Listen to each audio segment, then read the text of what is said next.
The whole world is becoming more focused on sustainability and best practices, and I think eventually it's going to take everyone to get involved. But in the end, I think all the companies involved really want to prove that stone, relative to many of the other building materials, is so much better. Having standards for the stone industry is very, very important, not only for the users of the stone, but also for those who quarry and fabricate.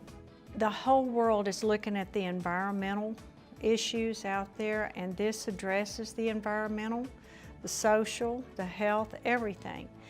And it will make a big difference. It's going to put everyone on an equal playing ground, and it's creating a standard that we can all try to comply with that will help the industry, help our environment, help our client base. Well, this is incredibly important because as you look at the marketplace of all the variety of building materials that are available to the trade and to the design community, that finally natural stone has a standard for sustainability so that we can compete in the marketplace against every other building product.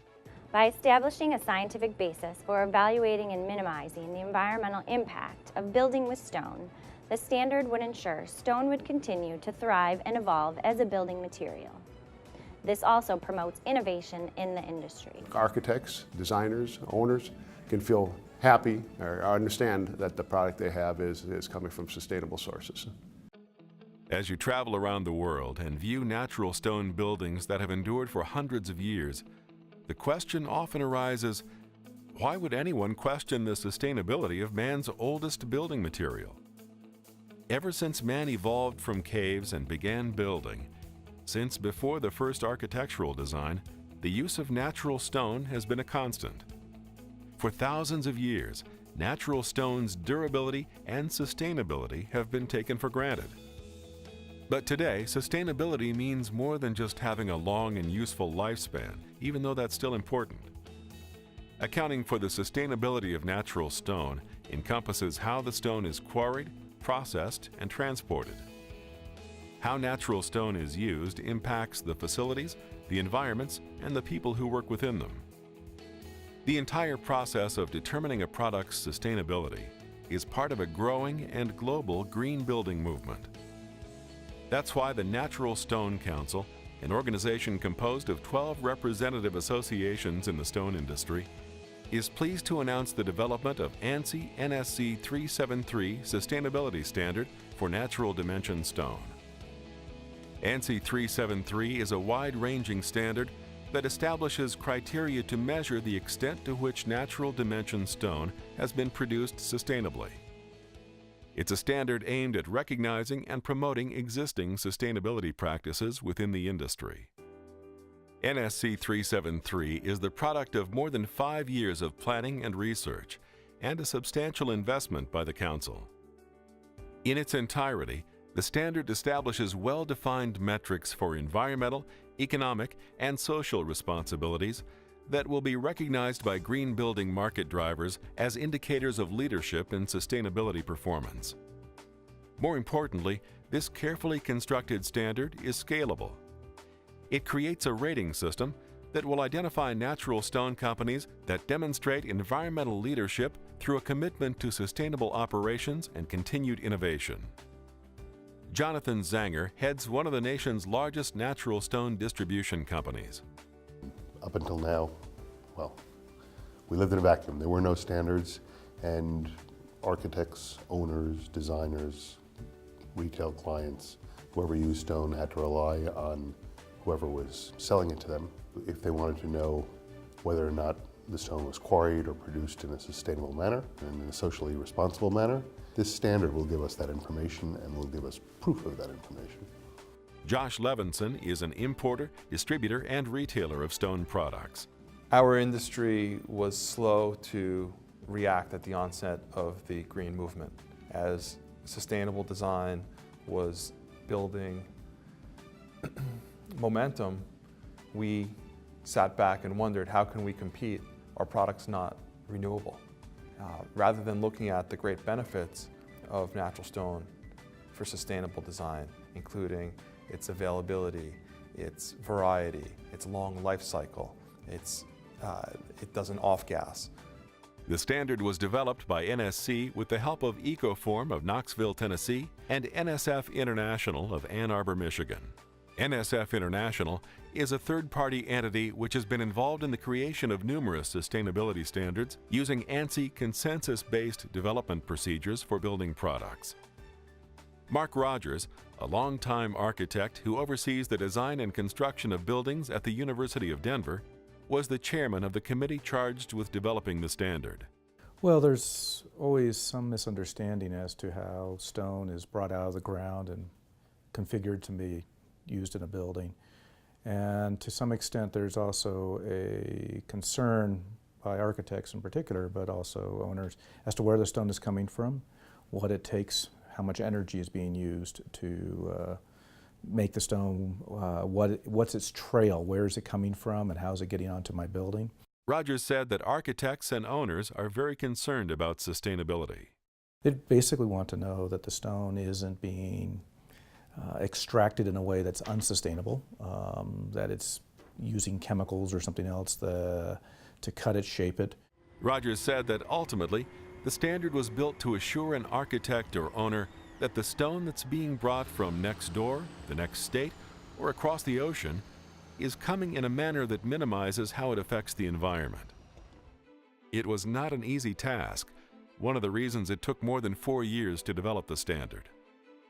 He said another complicating factor was the wide diversity in the sizes of companies in the industry and the types of industry entities, quarries, fabricators, distributors, and delivery. And coming up with a standard that would apply well across those different kinds of entities is very difficult. But beyond that is they're dealing with a multiple species of stone. What a marble can do and is typically treated versus a sandstone versus a rubble stone, that's a very large spectrum and a lot of voices need to be heard. In developing the standard, 9 facets of a quarrier's or fabricator's operation were mandated. These are water usage and recycling, custody and transportation of the stone, site and plant management, land reclamation and adaptive use, corporate governance, energy usage and conservation, management of excess process materials and waste, safer chemical and materials management, and worker health and safety. A 10th section called Innovation is listed as optional. Its inclusion may or may not be used depending on the facility. Every company facility is certified on a site-specific basis. For example, if a company has a dozen quarries, it can obtain certification for only those currently in operation. The same goes for fabrication plants. All told, there are 18 different requirements under the NSC373 standard. A point system is used to determine certification with a possible total of 41 points. In the 9 sections, there are prerequisite criteria for which there are no points. There are 4 different levels of certification: bronze, silver, gold, and platinum. The way the standard is structured, a quarrier or fabricator can get certified to NSC 373 by achieving the basic standards, which would be bronze certification. Starting with that baseline, additional points can be accumulated by demonstrating compliance to the different criteria. This is audited by a third-party verifier such as NSF. The more points the company earns, the higher the designation. For instance, the better a company manages things like water and energy consumption, the more points it can earn. Once a facility earns bronze, silver, gold, or platinum certification, the company can use that certification to differentiate it from its competition. If NSF is used as the third-party verifier, the appropriate genuine stone seals can be applied to individual blocks, slabs, and finished pieces, or used in promotional activities. For the quarrier or fabricator seeking NSC 373 certification, the process includes 2 major steps: a review of company documents that relate to the 18 mandatory steps, and an on-site audit. Certification is valid for 3 years. In the 4th year, the process repeats itself: an initial review and on-site audit. Prior to release of the standard, 2 firms went through the certification process. Texas Stone Quarries of Garden City, Texas, which quarries and fabricates, and Lyons Sandstone Company of Lyons, Colorado, a major sandstone quarrier. My initial assumption that it would be a lot of work was right on target, and I am glad that I did it. I learned a lot. When I first looked at the standard without getting into it, reading it, I panicked. I did not think that we could ever accomplish any of it.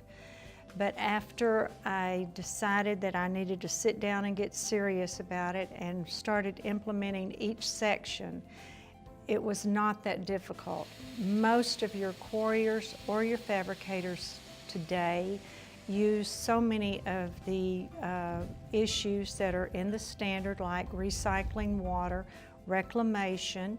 You just had to make adjustments.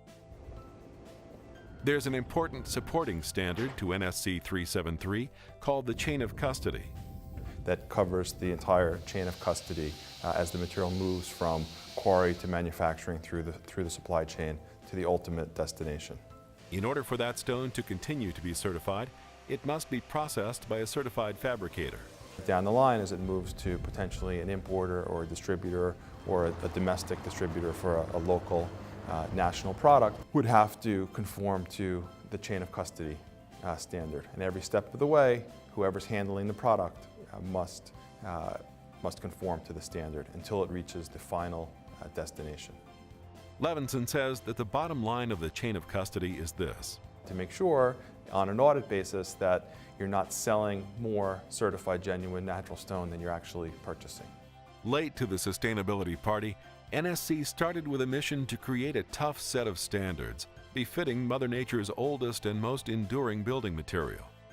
And it did, providing the architectural, design, contracting, and owner communities with indisputable proof of natural stone's sustainability. But along the way, it's doing something else, according to Mo Bohr, chairman of NSC. And what it means to the companies, the fabricators, the quarriers, and all of this, it makes us better producers, it makes us better fabricators, because it provides an opportunity for us to do a little self-introspection and looking at how we do what we do and doing it better. Foreign quarries and fabricators can jump on the certification bandwagon too. NSC373 was developed as an American national standard but can be applied internationally. NSF is an international company with a global auditing team with the capabilities to train auditors throughout the world to perform on-site audits for NSC373. The race for certification to NSC373 is on, with a competitive advantage surely accruing to those stone quarries, fabricators, and distributors who embrace the new standard and the right to represent one of 4 levels of certification and put these seals on their products. Talk to your stone suppliers and fabricators about their plans for certification and how you can learn about this most important new sustainability standard in the building industry.